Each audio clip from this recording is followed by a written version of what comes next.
Hello, friends.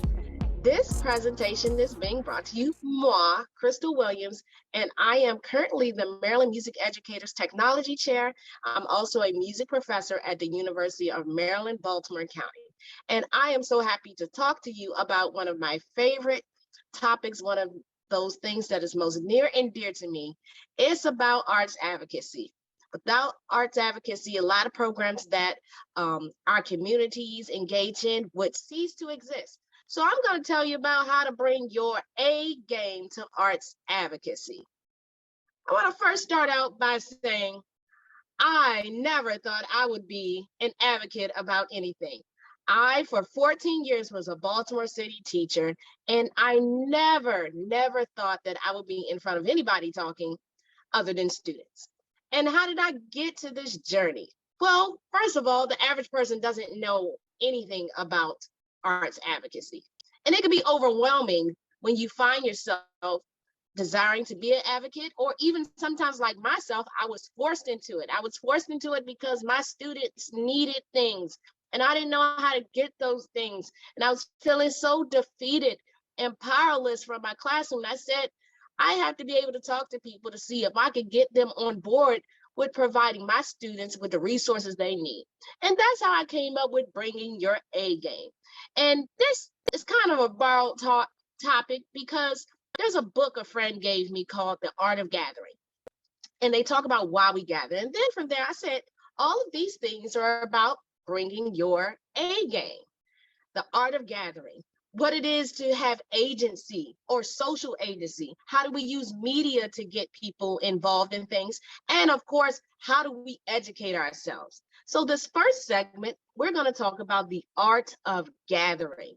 What does it mean to gather and why do we do it? Let's take a look. There are some essential questions that one must ask themselves when we're talking about the art of gathering. One, why are you gathering people? Why do we meet? Why do we get together in the first place? Well, I'll tell you a little story. Once I knew there was an issue, and the issue for my program was we did not have enough instruments. I grew the program. I did my job as an educator.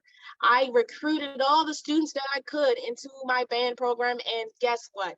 We exploded with this burst of a population, but I didn't have resources. And so one day, picking up my son from his school, I just got in a conversation with people around me, other parents. And I said, I wonder if this is an issue for them as well. They have students at other schools. It was kind of an issue at my son's school. So then we gathered people for a cause. And this cause was, how do I advocate for resources for my students?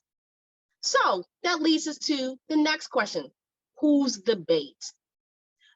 I call it, it's the whole catch and release. It's that we're not going to really release. The bait is the cause. I have to have a cause that resonates with people that I gather.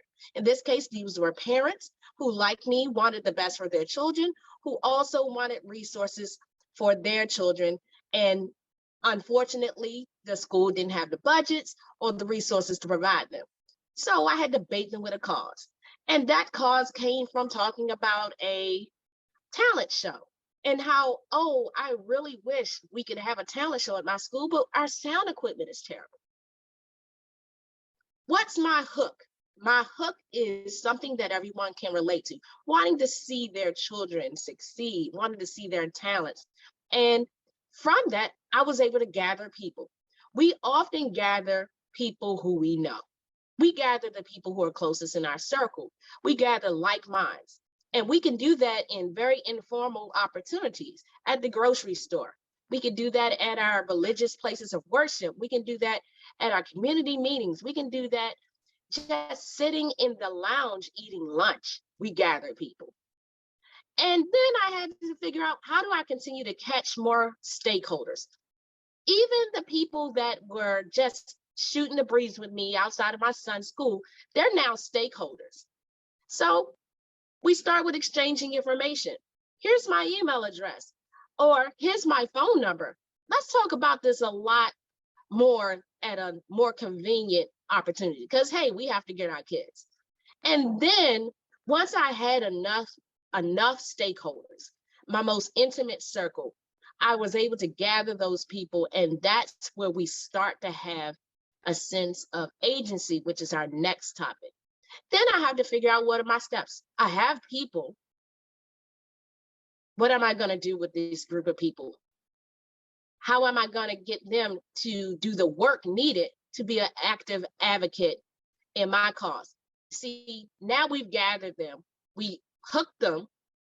We don't want to release them unless we're going to release them with the information necessary to bring more people. And that is the art of gathering that I'm talking about today. So in our next mini session, we're going to talk about, what do we do when we have gathered people? Well, there's a sense of social agency that has to be built behind those most valued stakeholders that stick around for the cause. So stay tuned for our next segment, the art of agency.